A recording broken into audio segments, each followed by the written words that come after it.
Hello, folks, and welcome back to the GG.BET Birmingham Invitational, presented to you by Maincast. Kyle. Lizard. We're on it now. We've got our second semifinal coming up in just a moment between Old But Gold and Gambit to determine who will be playing the European Representative Alliance in the grand finals tomorrow for a shot at playing in ESL Birmingham. Second place, though. You're not going home alone. You get 5,000 big ones. I think the qualifier itself is just way too tempting to think about $5,000 at the moment for these teams. However, you know, the first match, it was hype. These two teams, they looked like they're very similar in skill-wise and strategical, like knowing of the game, their experience. They're not far apart. However, here we have Gambit, and we have a team that people call mini Gambit. Yeah. You know, so we'll see if Old But Gold are going to be able to deal with Gambit and FNG as a captain, because FNG, he used to play with Illidan quite a lot. They were in Virtus Pro, I believe, as well together. When he was captaining it, Illidan was carrying. And you can see with the bans instantly. There's an SF ban, there's a CK ban. I'm surprised they didn't ban out the Lash as well. I expected the first 3 bans of Gambit today to be Lash, SF, and CK. But, alright, Lash goes through. They did allow that guy to be picked up by Old But Gold. Do you hear that as well? Does chat hear that? Yeah, they're doing it in-game with console commands. That's awesome. Yeah, on one side, Oracle and Lash, on the other, Doom and Wyvern. What do you think?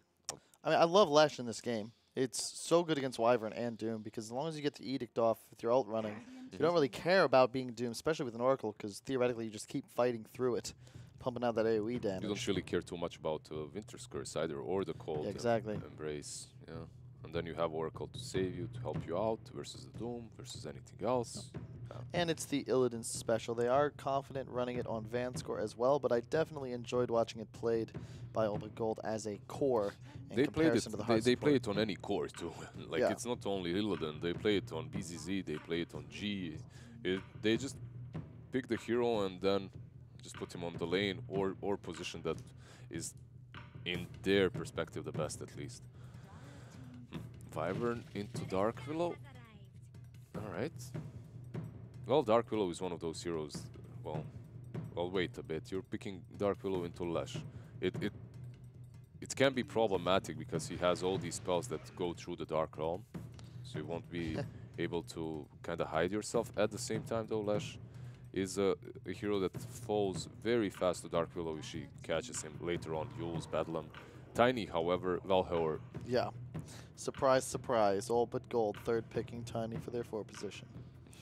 And Gambit thinking, not even for a split second in their second phase, instantly picking Dark Willow and OD. A draft that they've obviously thought about a lot, and something that's prepared. Maybe we see another, no, I was going to say Shadow Fiend, but Gambit took that out. First ban overall, and I don't blame them under the circumstances. That has been G special for some time. Maybe we'll see the patented Quap. Not the greatest game for it, especially when you consider you already have the Leshrac, but we'll see. Maybe a TA Sniper as well. Very good in this kind of game. One of the hard counters to OD as well. A hero that Gambit has played so far, I believe only them in the last couple of days. Doza. And OD. I mean, you can lane against him. We've seen it done a couple of days now straight. Lane is alright for the Doza. Later on in the game it can be problematic, but you have this Lash Tiny Oracle. You have Oracle with the Doza as well to save her. You have Lash Tiny to create space for her to farm. Now you just finish this whole lineup with something that's also not greedy at all, something that can fight early. Like a Jug perhaps for Old But Gold. And then you go ham. No, I don't mind their lineup so far. I don't mind the draft of Old But Gold. It looks like their comfort zone. It also looks like the hero that match well together. The only question is how much Gambit is going to be able to do against that. Dark Willow and Winter Wyvern. Specifically, these two supports are kind of troubling me in this particular game. Yeah, you don't have much reach to get on top of them. I mean, I get where you're coming from the Willow factor, but I feel like his relationship against Lesh sort of goes both ways, as they both pump out tons of AoE damage to those close by in radius. Just be a matter of like who goes down first. Yep. On one hand, you're gonna have most likely a core Lash. On the other, it's gonna be a support Dark Willow. Dark Willow was always this hero that's just one of the biggest burst damage dealers as a support later on in the game. And can help out with that terrorize, obviously, when it comes to team fights. I don't know if you're... Gambit, actually, they ban out the Centaur, which does make sense because All But Gold, they did play Lash as a position 1. So getting rid of that Cent on the offlane, a hero that's pretty good with Doza, does make a lot of sense. But at the same time, if you're All But Gold, you could be looking at something like a Nyx or a Jug. With that said, though, Nyx without any Radiance or anything like that, basically pick him because he's great versus Doom on the lane, built in BKB versus the OD, and then you build for a more active playstyle. Yeah. We say this, but yet we seem to only find our lifestealers going Midas Radiance. Yeah, when you have a Medusa on your team already, I feel like active playstyle is just not a thing for the squad, let alone the hero Troll choice. banned out. Maybe you're right. It does seem to set up for a lifestealer. Lifestealer or Jug, right? Two built-in BKBers. Jug with that healing ward would allow you to push a bit better. Also can itemize for... Never mind, it's Lash core. It's Lash 1, I mean. Yeah. Lash 1 Sand King offlane. I like this decision, though. Both enemy supports are very squishy. You got no D on the enemy side. You wanted real catch and initiation. All right. Well, interesting pickup as their last pick, an anti-mage with an OD. We've seen these teams. I mean, it is Gambit, so you never know. The FNG, he's a master drafter, just a guy that knows what he's doing. I have full faith in him. But at the same time, you pick two cores that don't. You have no tempo controller. You have no playmaker. That OD is going to be forced into building those early null talismans, 4 staffs, whatever, to fight. But that's not where he's best at. Like it certainly puts Olbagol on a clock, but it's like almost so obvious that they're outmatched in the late game that they're going to need to play with tempo, take these towers early, that I'd be surprised if even in a losing game we don't see them die at a tier 3, just because they're going to be able to take these towers early and find kills. And what... To your point, like, what are you going to do if you fall behind and you have an Anti-Mage and an OD and a Doom just trying to accelerate as the Leshrac marches down your lanes taking towers? It's gonna be on the Lesh and the Tiny to just set the pace of the game. And you're obviously going to have the Sand King too helping out, but how they usually play All But Gold, they have the Slash with the Edict, taking down your towers. At the same time, if some poor soul thinks about defending, there's Valhor blinking behind, tossing you back onto the Lash, preparing for a stun.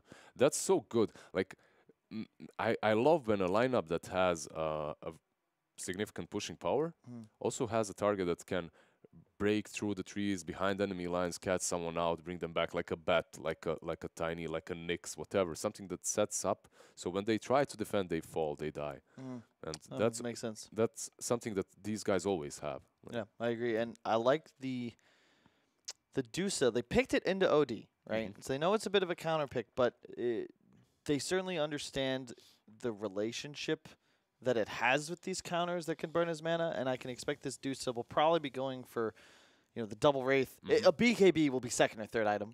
We'll probably see a Butterfly, and that timing, if they can get an Aegis up on the Dusa before the 30-minute mark, just push with that. With the build-up item, maybe a Manta, BKB Butterfly, you are strong. And it doesn't matter that you're playing against AMOD, because that BKB is going to keep you safe during the initiation, and again, lots of single target on the side of Gambit. They're going to have to outplay here. At the same time, All But Gold, if it does go super late, you're going to have AM, you're going to have OD versus that Dusa, versus the Lash as well.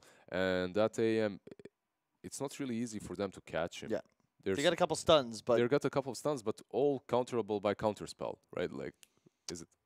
Counterspell? What's the name of the third spell of Anti-Mage again? We're forgetting. Is it counterspell? I guess it is, whatever. He can counter those spells with his third spell for sure. Yeah. Dude, it's tough because you're like talking so fast that you forget words. Happens. And then you just exactly. Yeah, we got a bit of a break. Not break, but you know, you have to listen to us. But we had to rehost the lobby due to something issues with connection. So it'll be like 2 minutes of us filling, and then we'll be right into the game draft. Of course, already completed. Gambit. Issues. What does Dota come to? We got AMOD, man. AMOD on one side. I don't know how I feel about this. You know, at least All But Gold, they're playing some... yeah, they do have the Doza, but everyone else is doing something. They have some spells. They're playing Dotes. And these guys on Gambit, they're like, we're going to set the perimeter, we're going to defend the best we can and hope that this AM is going to come online eventually, together with that OD, because that OD as well, like, he's not really in the greatest game either. You know what? There's so many... Yesterday we were talking about goal-depending heroes and just experience-depending heroes. When you look at Old But Gold, they just need experience, and then they're going to run across the map, catch these guys out. You're going to have that OD. He needs to buy a BKB fast as well. We were talking about Duza BKB, but that OD is playing versus Tiny, versus Sand King, versus Lash. If you get clipped by one stun, the follow-up is going to be there. And the concern I have always is when I look at the draft and I see that all of the team fight is in the support duo. And we saw in this Empire game where, they looked confident and certainly won that game for some time. At a point when the supports become isolated and exposed and Hexes and Orchids and BKBs are all online, if you look at this lineup, if you kill Willow, you kill Wyvern, there's no more control anymore. And that's very dangerous when you consider that OBJ, the way they play, they will have a Sand King and a Tiny Blink by the 15-minute mark. And then it's just hunting season.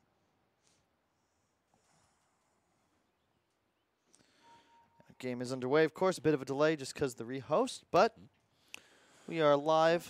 The CIS versus CIS semifinal. Both teams playing for a shot to challenge Alliance in the grand final tomorrow. For that, GG.BET. First place. Day 5, you still don't know the name? It's for the ESL Birmingham, guys. That's how much I know. But the event itself is sponsored by GG.BET. And the name of the event is GG.BET Birmingham Invitational. I don't think there's a better combination of players than Illidan and Velhior at landing this toss into Lesh stun combo. I have never seen them miss one. They play all the time, so... Yeah, this is really well done. And then just holding the spells. Oh, he needs one more hit. Oh, immersion. Yeah, he tries to hide vision there. Of the tower. Yeah. But did a good job to stall out. Doom will be able to outblock. They play this combo so much, and Velhor, he just loves his Tiny, so they practice around it a lot, and that's the reason why they're so good at it. Practice makes perfect. Indeed. And we check out the odds on the right side of our screen. Gambit, slight favorites here, though I do believe that neither side is a great shot at winning this game. Bottom lane. I think Gambit is just favored overall by the scene because they've been around longer. They've had some huge successes, like on the... Was it the major that they came second? I think you were casting that, right? You were there. Major? Versus, was it major or the minor? The minor, right? The minor, yeah. Bottom Dockside getting a little bit of pressure on top of them, only with that level 1 point in mana burn, so... Yeah, when they lost to Secret 3-0, right? That's it. No, that was the ESL kind of ESL? Yeah. Yeah. Oh, look at this. Illidan popping the W, and oh my god, he's just dead. There's so much damage that this Obus Gold dual lane top can pump out, and oh, is he going to get another toss back? He's looking for it, but yeah. Instead just beating into him with those 77 damage auto attacks. Pause, guys. Yeah, this is a near impossible lane for Willow. He is a 500 HP hero, and even if you go into that Shadow Realm, you're still taking full Edict damage. It's just impossible to play Dotes unless you've got a creep wave advantage. They picked her into this, though. There's so many... I love the way Anti-Mage is kind of strutting about there. Overall, like, you picked the Dark Willow into this. You've seen that they have multiple AoE damage sources, and you still go for the Dark Willow, so, yeah. And so far, ahead in all 3 lanes. This is what you're going to need to continue to do if you're Obit Gold. You will not win the late game, but for this early portion into the mid-game transition, you are the lords of the map. It's just getting that advantage, getting that pressure going. And if you look at the mid lane as well, the Duza isn't doing badly at all versus the OD. 4-on-4 on OD, he did deny more creeps, but Duza is 8-2, so doesn't really care. You can see BZZ just continuing to trade, and they're going to get the stun off as well. Will it matter is the question. Yeah, I was going to say, if you chain that long, it's a super easy counterspell for Dakdak, and he's actually going to skip the blink to ensure he doesn't tank that damage. FNG getting worked just a little bit, now chasing Vanscore because he recognizes he's got a very large HP advantage. Yeah, Vanscore, however, I think he's going to go and try to deny himself. The question is FNG going to follow him? I believe that's going to be the case. We have 3 heroes now down there on the bottom lane as they have abandoned the Doom. Dark Willow realized, all right, there is nothing I can do on top lane, and if I even try to be aggressive, most likely we're just going to die. So Vanscore getting behind the tier 2 here too. Oh, it's interesting that he didn't. So long. Yeah, why didn't he do it earlier? He's going to take a nice. Wave? I like this a lot more. He'd already wasted so much time that to deny himself would have made no sense. So perhaps he drags the wave, then denies? Maybe yeah. He's going to go on the tier 3 even, I believe, which is effectively going to create a double wave for Sand King that's going to push in. So he's going to die, but the Sand King is going to benefit from it. Is he going to even kill himself, though? How is BZZ? There's no creeps over there, BZZ. You just got to chill, baby. Yeah, nice sentry ward placed. They ensure the kill. Yeah, he just needed to wait a bit, considering Oracle is not there and he knows what's happening. However, Afterlife, my friend... Oh, on the chase, but the creep wave came with Illidan, unfortunately, so the Edict not doing nearly as much damage. And with that Satyr creep as well. Oh, wow. As I say that, he takes a double stun to the face, but Afterlife going to be okay. And really all thanks to the creep wave that was dragged over. Or will he? He has sticks, has salve. I think he should be fine. Well, however, has not enough mana with the bottle charges, however. Has to be careful. There is a Setar nuke on oh, yeah. Uses it to get rid of the last charge of bottle. He got all 3 of them, too. So Velior now will have to wait 40 seconds for those bounty rings to spawn before he can get active. BZZ going to be blinked on. Pops the counter spell just in case the stun were to come out. BZZ going to stun away. Yeah, he's not really having the greatest game here, but that's because Doom is left alone on top lane, too. So we have 2 tri-lanes happening at the moment. Well, tri-lane bottom and dual lane top. Yeah, mid is the key matchup, though. As you can see, Afro Ninja, even in CS, but pulling ahead in denies, as should be expected when you're playing OD. That Astral into deny is quite powerful in this early laning phase, especially when you get up to this level 5 mark. BZZ going to stun in on bottom. Looking to go for the Willow with the assistance of Vanscore. He's got to be so careful. If he walks into a root there, he would have died for certain. And he can't follow her either, because if he does, that Shadow Realm ends, he hits him, he's dead. Yeah, Immersion going to deny himself now down bottom, buys the stick. Will lose just a bit of gold, but 6 gold, full 6 gold lost. He had shekels to spare. Let's see. Another devoured mid. Duza free farming the jungle at least, while FO Ninja, he's kind of taken control of this mid lane for now at least.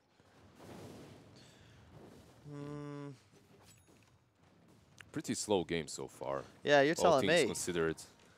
It wasn't much of a break between the last semi-final and this one. And jeez, like maybe we could have taken a nap for the first 15 minutes. BZZ as well, like he's been pressured super hard here. Like considering how Sand King was before, you don't have the luxury of just abandoning the lane and farming somewhere any longer. You can't really farm the creeps in the jungle that well. Not nearly as fast as Doom. You can't really clear stacks that fast, so you have to be on that lane pressuring AM. But so far, he's the one that's been pressured. He has 26 CS though. This is big. Look at this. Illidan hits 6 and just starts running at Afterlife. This is the big peak for Leshrak's damage output. And Velhier, he's going to walk in, land the stun, and even steal the last hit. That is a free kill on the Doom. BZZ on the bottom lane. They get him. I think like Doom, even without the gold, like he's still going to have that Doom, and he's going to devour a couple of creeps. He's going to find his items. At the same time, Sand King, he's going to have to recover somehow. He needs a lane. You know what? I wouldn't even mind him rotating right now. When Leshrak starts pressuring these towers, just bring that Sand King along. get a couple of kills if someone tries to defend. Because he's not really getting much on that bottom lane anymore. But we'll see. Velhor preparing. Like, this is it, right? This is what we were talking about in the draft, too. Velhor just planting that very aggressive ward, and as Leshrac pushes in, he goes for this Afterlife. He tries to toss him back in, does not succeed at doing that this time around, but yeah, the playstyle is always the same for these guys. And it works. If the tower had been a bit more pushed, perhaps that could have been a play, but Dahagi's actually just going to blink in on Vanscore. That's an easy kill. And this tri-lane bottom lane with the AM, just too powerful. The dual stun off lane. Yeah, GE also pushed out of mid lane. They're giving them a lot on that off lane. Like, it's not like Sand King is suffering way too hard. He has the same net worth as Doom, but at the same time, you're giving that anti-mage a lot of kills. Look at G. He's going to try and bait here. Wants Alpha Ninja to walk up. Yeah, I've Attiladen. This is his game pretty much. Lash just rotates around. He's going to go for this OD on mid with Velhor too, for sure. Here we go. They found him. They got to make sure to land the stun. Oh, right. I think he started. Did he try to imprison himself there? I saw him move that. Yeah, you're going to need hand of to his. toss first for sure if you want the stun to land. This is going to be a tight one. You think he gets it or not? I think they're going to. Yeah. Nah. Nah. This Willow TV's in. Honestly, Illidan could have killed him if he had chosen to just like hang out around him. Same items we saw him buy yesterday as well. The wand, the windlace, the point booster, arcanes, level 7, good to go. Beefs him up and he's fine just doing this. Yeah. This is Leshrac versus Wyvern, folks. In fact, FNG looking to get aggressive here, but I think he's just dead. Maybe though anti-mage is rotating in. Uh-oh. He has that ulti of his as well, and Illidan. Hello, sir. Thank you for that gold. Back to farm. Different scenario. Oh, whoa, yeah, he blinked in, but there's the counterspell. Nothing doing there. It's such a good spell, this game. Yeah, seriously. There's no real lockdown for this AM, save a tiny stun into the Lesh stun. Toss in. Forwards, yep. BZZ will have a Burrow Strike, it appears. Yes, he does get range just in time. Level 3 Sandstorm as well to help assist with the DPS. That's also a level 1 Burrow Strike, but it has been buffed for level 1. The range is higher than it used to be, so you could see that he managed to clip him there with it. He'd get the kill anyway. Yep. Just like Afterlife. Doom comes out though. All right, Afterlife taking a lot of damage from the AoE that the Illidan Leshrac is still pumping out. And as you can see, Lesh does not give a damn about this Doom. So long as he has his spells up and running, will they get the toss up? No, they will not. They found him with that last tick of the Edict, but alas. Yeah, even the scan was used, but he gets out this time around. The Doom was committed though, so that makes the game a little bit easier for everyone on the side of Old But Gold again. A lot of space for the Deucer though. G's game has been quiet, but I think whenever you're splitting against the enemy OD, you're going to be just fine. Yeah, he's 100% dead. Yeah. Yeah. Like, this is such a good Lash game overall. It really is. Great AM game too, as we can see. We'll get stunned here. Yeah, he had to use that to counterspell the Purge, but then there's no counterspell for the stun. Yeah, all 4 bounties going the way of Old But Gold. And my goodness, do you see that? What we already have on Illidan here? It is 10 minutes. He's got a soul booster. Yeah. It's scary. I'm just looking for... Now this is it. They're going to rotate mid. They need to take down these objectives. They have a catapult as well. And look at this. As he's doing this, Velhor is going to rotate behind. And he's going to go there at the stairs. But they've prepared themselves with that ward. So Gambit, if there's a team that does... They definitely do their homework, right? Yeah. And because of that, Velhor might fall here. Yeah, he's not going to be stunned, however, as it'll proc before he exits the Astral. Velhor now running to the bottom side. Will he survive? Looks like for now he will, but yeah, the hammer drops. Yeah, they lost tower the tower to fall. Yeah. Yep. But good play to have that ward there, for sure. That ward helped them out so much. And it's not even like some great protective ward. It's not like they are playing a Duza or anything similar. Like, they don't have to be playing around that triangle right now. Oh, up top, Afterlife juke stun does Illidan. Velhor, as always, there to land the stun, the toss. And once again, this Doom dies his combination. You see the way he's drawing. He's so irritated by that combination on the top lane. And I can't blame him, because he should be this big, fat, tanky Doom. But he falls instantly to that combination of heroes. Yeah. And this is concerning if you're Gambit. So far, I mean, AM's having a great time, as is the OD, but if you were thinking about a game script that would cause your demise, this is pretty similar. Leshrac already taking out 2 towers, closing in on the Bloodstone. AM needs so much time before he's able to actually participate. Like, this is the problem. You've basically tri-laned with an anti-mage, and wait, wow, great. You've made BZZ's life hard, right? But at the same time, that anti-mage that you were helping out, he's not gonna come online anytime soon. He still needs like 10 minutes to actually have a huge impact in the game. While that Lash that you left alone versus the Doom, right? The Lash that had a really good start, he's active now. He's going to be running across the map. He's going to be setting the pace of the game and the tempo. Yep, and as you say it, he's walking up here. There's a smoke from the Gambit side with both supports, but look at Illidan just diving in. Actually, that's an Invis rune, but they had a sentry. They won't have enough vision, but oh, the dust popped. Will he get the stun off in time? Yes, he does. Lands onto the anti-mage, but with no mana and in no man's land, he will die immediately. Immersion, however, getting the last hit. Would have much preferred Dahak to finish that, but do you see how much damage AM took just by standing in the vicinity? That's the threat here. He did get the kill, showed up. He did get the kill, and overall, that's not the way you want to set the pace of the game if you are Lesh. You want to be getting these towers, taking objectives. This time around, he moves through a spot that's usually gonna be sentryed because it's usually warded when you want to dive that tower as well. So maybe a little bit of a mistake by him, but yep, had that in his rune and got baited by it. We see a 4-staff finished on OD as well. Like, we've seen this build before. I don't know if it was Gambit that used it on OD, but I'm not a huge fan of Force here. Think just Kaya, Rush BKB, a blink could be preferred. Oh my god, Velior has a blink at 13 minutes in. He's going to look for the toss back. He will land it. The tower's died, but the Wyvern ulti on top of the Leshrac prevents the follow-up stun. Doom indeed. Vanskar, however, easily going to be able to keep Illidan alive, so even while doomed, he'll continue to pursue. Only level 1 stunt on Sand King, so I don't believe they're going to be able to catch anybody here. Yeah, but this is still a tower and tons of space for the G Medusa, plus big ultimate burned, and they continue the push. They're going to go for this tier 2 as well, for sure. There is, I believe, no creep wave for them at the moment, however, so that's going to slow them down. You have a Bloodstone on Leshrac. 3,000 the gold lead. Dahak going to move towards top and push. But the concern that you've got, if you're the side of Gambit, is that your objective pressure really is non-existent. AM can take towers, but he needs a lot of time and total freedom. All 3 cores of Old But Gold could probably... There's a blink on Sand King now, too. So you have blink there you on go, Tiny, right before 15 Sand minutes King, as expected. Now it's just go time. They're going to keep the tempo up. You can see that, yeah, Gambit is positioning themselves well around this bottom lane, bottom tower, with the Wyvern first to defend, but... with those blinks ready and waiting, has to be careful.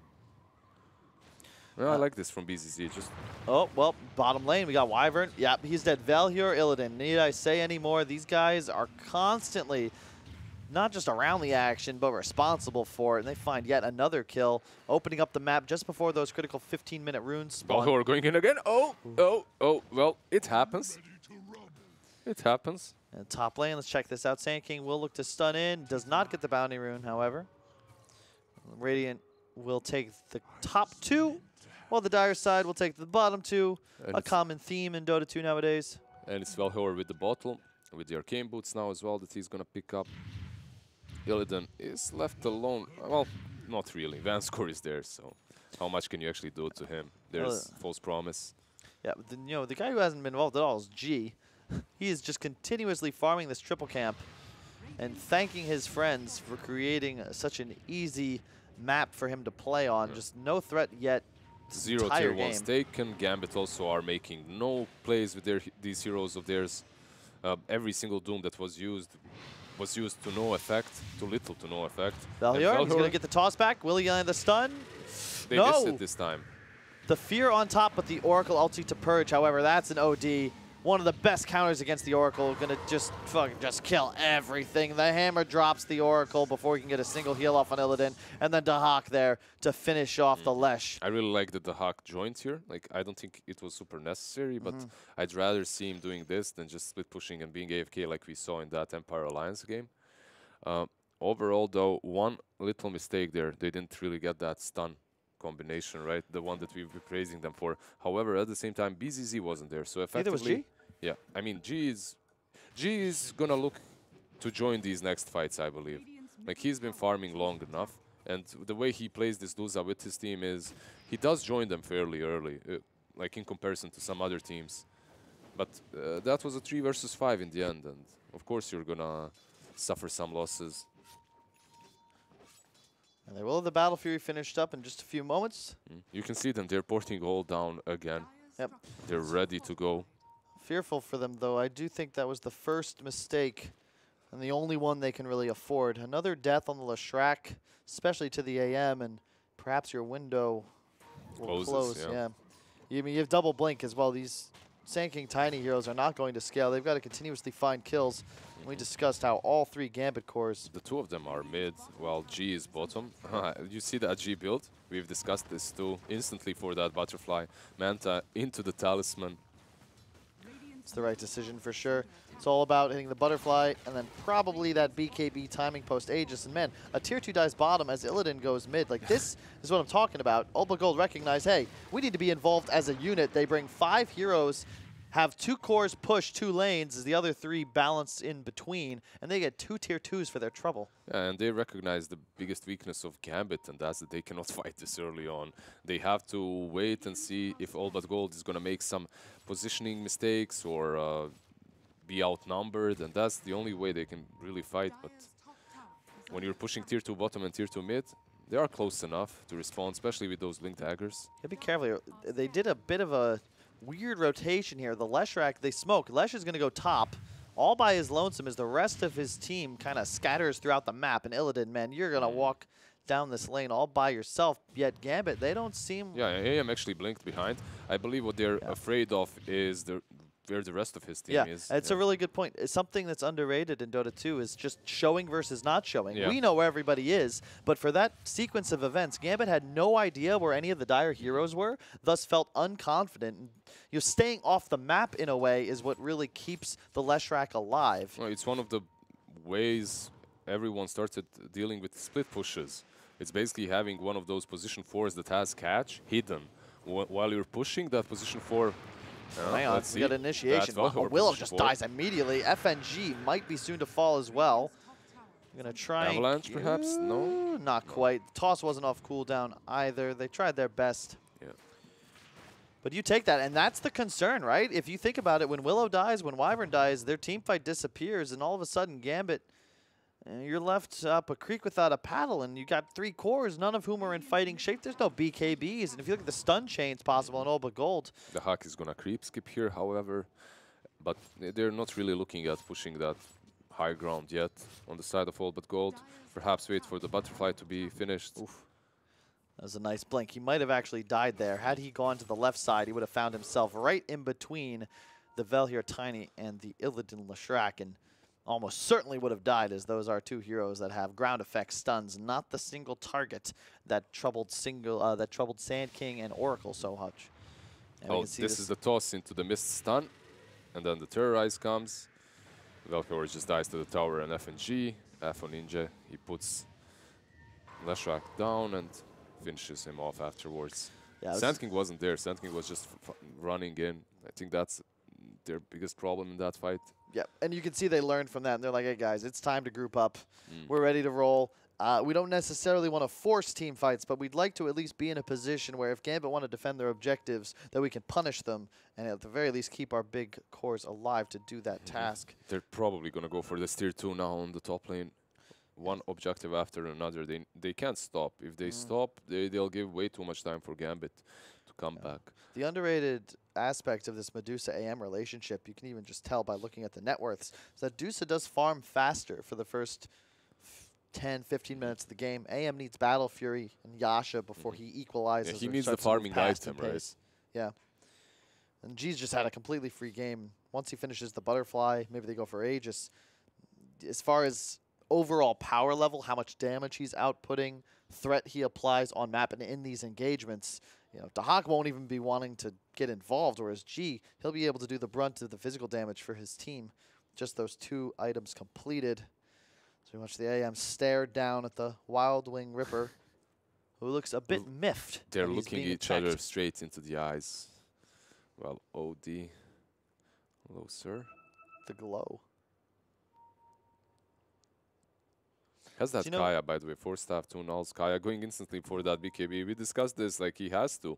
Not really the item that he wants to get this early on, but he has to in this game. If he doesn't, he just falls to these consecutive stuns of all but gold. Arcane Rune is up top. That could prove incredible for all but gold, especially if they get it bottled. Illidan already finishing the bots. He is a fast-moving pony. And has the regen bottled too. Yeah, that regen is going to be popped, sadly for him, but the Arcane Rune is even better, if not just as good. You got to be careful if you're Gambit here. It's all about protecting those supports. They were on top of a Dire Observer ward, but placed down a Choice Sentry in order to take that out. Oh my God, Illidan's just running in. He's going to be banished. The toss back onto the Doom. Who's actually getting engaged on here is the question. Yep, the Doom and the Wyvern ulti onto Illidan, but G's walking forwards with his ultimate active. The hammer drops with a stun on 2. Stun. Wyvern is going to die immediately along with Willow. My God, both heroes immediately evaporate. Remember, there's no AM. He's going to collect the bottom bounty runes, but in not fighting shape whatsoever. No Doom, no hammer, and Ulpa Gold are on the high ground. Wyvern does buyback, but he has... Yeah, he can help you defend, but no ult there any longer. Are they going to take Raxus here? It looks like they might. That's an Arcane Rune on Illidan. Remember, he's going to have his next Edict up in just a moment. FNG, you just died again, my friend. That was post-buyback. What's going on? Illidan going to re-engage. He's going to pop another Edict. You can see Dahak still just barely getting started on this tier 2. Glyph comes off cooldown in time to save the Rax for a few more moments, but looks like G is going to click that down no problem with the assistance of Illidan's little smacks. That is a melee Rax dead. Yeah, they're going to take the range one as well. I don't think they're going to... Are they going to? All right. There's no like Doom. Gonna. You know, it's all about the cooldowns, right? Alliance, maybe they were a bit hesitant in the previous game. Oh, but Gold, they're like, hell no. We've got a lead. We've got our timing. There's no Doom, no hammer. Let's do it. AM's in the base, but... Yeah, but that's going to be 2 sides for 1 if he even gets that tower. Will it be a question? You can see they're just continuing to try and pressure. 2 racks is... I think there's not going to get 2 racks. Illidan and G catch the fear, unfortunately. It's feared, purged off immediately by Vanscore. The Hawk wants to port... No, the Hawk wants to continue split pushing. Valhior barely not connecting with that toss back there. You've got to get the second racks now if you're the gang of Old But Gold. The blink forwards from Afterlife. He'll be right on top of Vanscore, going to try and heal himself up. G, though, pops the ultimate, as does BZZ. He's going to stun back towards the Doom. He'll go down immediately as Illidan once again finds FNC on the side. And yeah, Dahak is here. But, GG. They just called it. They just called it. Not perfect execution of a very Old But Gold kind of a lineup. And at the same time, you can't, like, but wonder what are these 2 cores going to ever do in the game. Exactly what we said would happen, right? They got the 2 blinks before 15 minutes. They played super active. Medusa had Manta Butterfly. They walked down lanes. You can't. You picked OD and Anti-Mage. These 2 heroes, it's very hard for them to do a lot together. Specifically when you're playing versus these heroes of Old But Gold that come online very fast. And don't be fooled, that Duza, it's not your pub Duza that waits 30 minutes until she's ready, you know? These guys play actively around her. It's always like Illidan takes, by the time they take the first tier 2, that Duza is with them, starts fighting around them and with them. And that's basically because they create so much space for her. A game over just in a heartbeat, it feels. Gambit, you got to go back to the drawing board, my friends. Old But Gold take a 1-game lead in this VO3 series. Back in a bit with game 2.